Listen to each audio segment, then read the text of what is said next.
Welcome to the It Factor. We're Gemini, exploring a new blog post by Mr. Len Kaplan, CEO of CDML and MSP in Queens, NY, offering network management, VoIP, and UCAS, that's your internet phone systems, and unified communications, by the way, cybersecurity, compliance, IaaS, infrastructure as a service, cloud, and Microsoft 365 and Azure solutions. If you're a small business owner or manage IT for a growing organization, this episode is definitely for you. We're diving deep into Google Gemini's invasive Android access, a blog post that highlights some really critical privacy and compliance implications of Google's latest AI move. So let's get right into the heart of Mr. Kaplan's insights.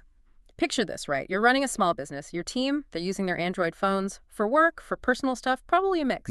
Happens all the time. They're texting clients, maybe using WhatsApp for projects, making calls, normal stuff. Now, Google's Gemini AI assistant, it started automatically integrating itself into core Android apps. We're talking phone, messages, WhatsApp, and this kicked off around July 7th. Yeah, that date's important.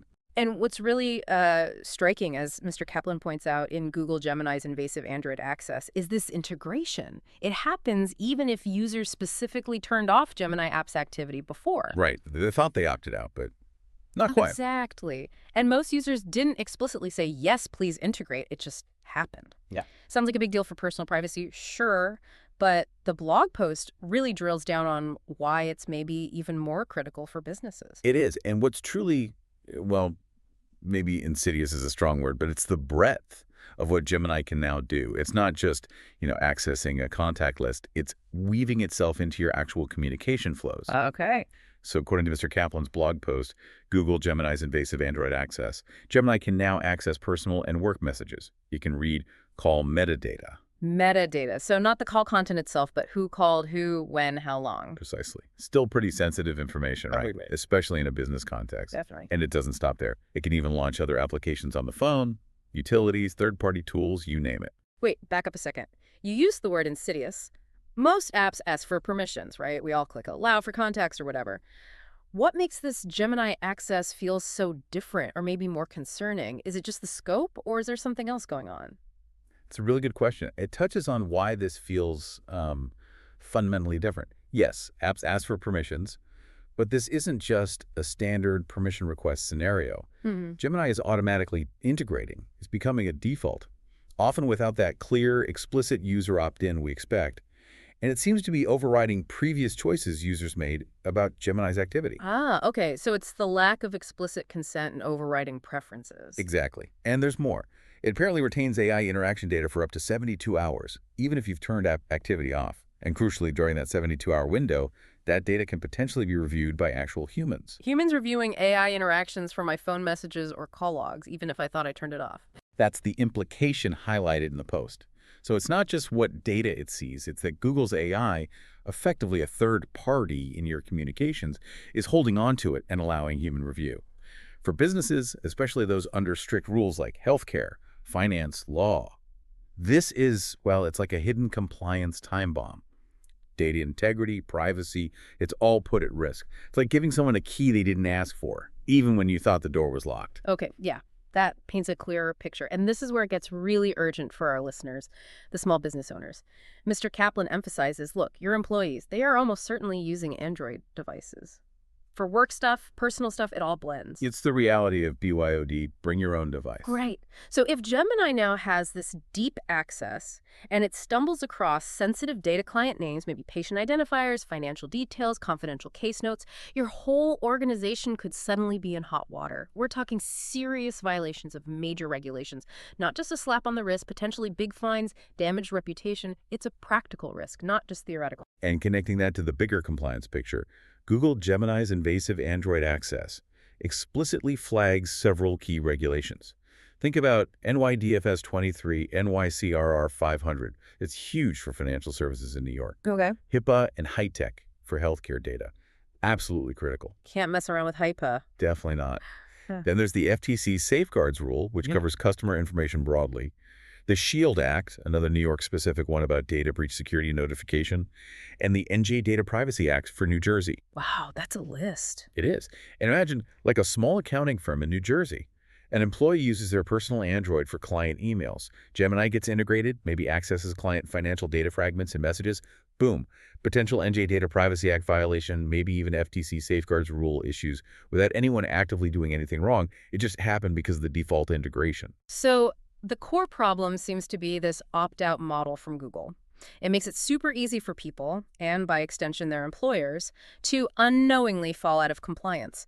How can small businesses possibly manage this risk effectively when the settings are so easily missed or, worse, overridden? What does Mr. Kaplan actually suggest people do? Let's start with the individual Android user. What are the immediate steps? Okay, yeah. For individuals, Mr. Kaplan provides some very direct, hands-on steps in Google Gemini's invasive Android access. Step 1, the first line of defense. Open the Gemini app itself. Go to your profile icon, then tap Apps. In there, you'll see a list. You need to specifically uncheck WhatsApp, Messages, Phone, and frankly, any other app listed there that you don't want Gemini interacting with. Yeah. Be thorough. Okay, actively deselecting them in Gemini's own settings. Exactly. You can also look into disabling the Gemini integration altogether, or even uninstalling the Gemini app if your phone allows it. Right. Beyond that, just good digital hygiene. Right. Regularly review your phone's main privacy settings too. Things change. Good advice anytime. And for the really privacy-conscious, maybe the tech-savvier folks, he mentions exploring alternative Android versions like Lineage OS or Graphene OS. They're built with privacy more at the forefront. But, that's definitely a bigger leap for the average user. Those individual steps are vital, definitely. But let's be real, relying on every single employee to find and manage these settings perfectly on their personal phone, that feels like a recipe for inconsistency at best. It's a huge ask, you're right. Compliance can't really rest solely on individual user action, especially with BYOD.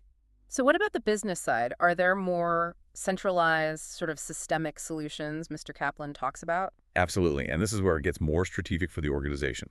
Mr. Kaplan's blog post outlines several key approaches, and full disclosure, his company CDML offers services in these areas. First up is mobile device management, usually called MDM. MDM, okay. Heard of that. This is really about central control. It's not just about security features, though it has those. It's about shifting that compliance burden. MDM lets the company enforce policies across devices. You can get really granular with app controls, set up remote wipe if a phone is lost or stolen, mandate encryption. And specifically restrict Gemini. Yes, potentially implement policy-based restrictions on Gemini's access, Right. even on employee-owned phones used for work. It brings those devices under a degree of corporate oversight. Like a control tower for all the phones touching company data. That does sound powerful. What else is in the toolkit? Right. Next, there are risk assessments and compliance audits. This is more about understanding your specific exposure. You evaluate, where could AI tools like Gemini actually pose a risk to our specific data or workflows? Then you align your internal policies with standards like HIPAA, NYDFS, NIST, whichever apply to you. It's proactive vulnerability spotting. Finding the weak points before they get exploited. Makes sense. Then crucially, security awareness training. You mentioned the human element. This addresses it directly. Training staff to recognize this kind of AI overreach, understand the risks, and know how not to accidentally enable these things, even on their personal devices, when used for work. It's about building that human firewall. That training piece feels absolutely essential. You can lock things down technically, but if someone clicks the wrong thing or doesn't understand the why... You've got a gap. Yeah. Exactly. People are often the first and last line of defense. Another powerful technical tool mentioned is using mobile app controls via platforms like Microsoft Intune or Endpoint Manager. Okay, like a more specific version of MDM. Sort of. It lets you implement policies to specifically restrict certain apps, like Gemini, from accessing sensitive work applications or data stored in a secure work profile on the phone. Even on BYOD devices, it helps containerize work data. Containing the risk. Got it. And finally, there's AI governance advisory. Yeah. This is broader. It's about helping businesses develop their own internal rules and policies for using AI tools safely and ethically.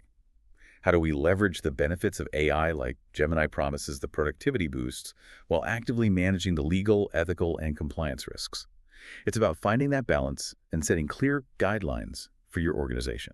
So boiling it all down for you, the listener, whether you're a small business owner or managing IT, this Gemini situation, it's kind of a wake-up call, isn't it? It's not just about this one Google feature.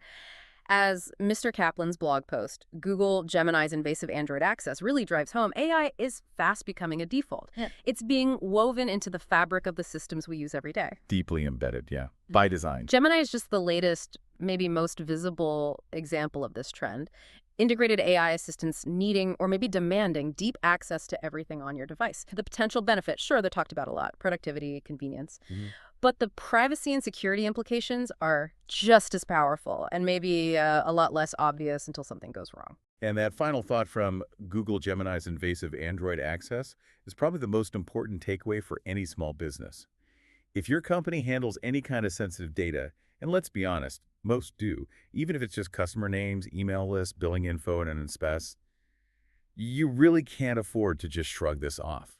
You can't ignore how tools like Gemini are fundamentally changing the landscape of data exposure risk. Ignorance isn't bliss here. Not when it comes to compliance, no. The post really stresses being proactive. Don't wait for an auditor to knock on your door, or worse, a data breach headline. It strongly recommends getting consultations, security audits, policy reviews, compliance checks to really understand where you stand and what you need to do to mitigate these emerging AI risks. You just have to think how many small businesses out there, a local realtor, a therapist's office, might be completely unaware they're sitting on a potential compliance nightmare right now, just because of a default setting that got pushed to an employee's phone. It's a sobering thought. And as we wrap up this deep dive, maybe here's something to mull over. In this world where AI is getting baked in by default, often silently, what other surprising ways might our data become exposed next? And more importantly, what proactive steps, maybe beyond what we discussed today, can you start thinking about now to try and future-proof your business from these kinds of unseen risks? Till next time.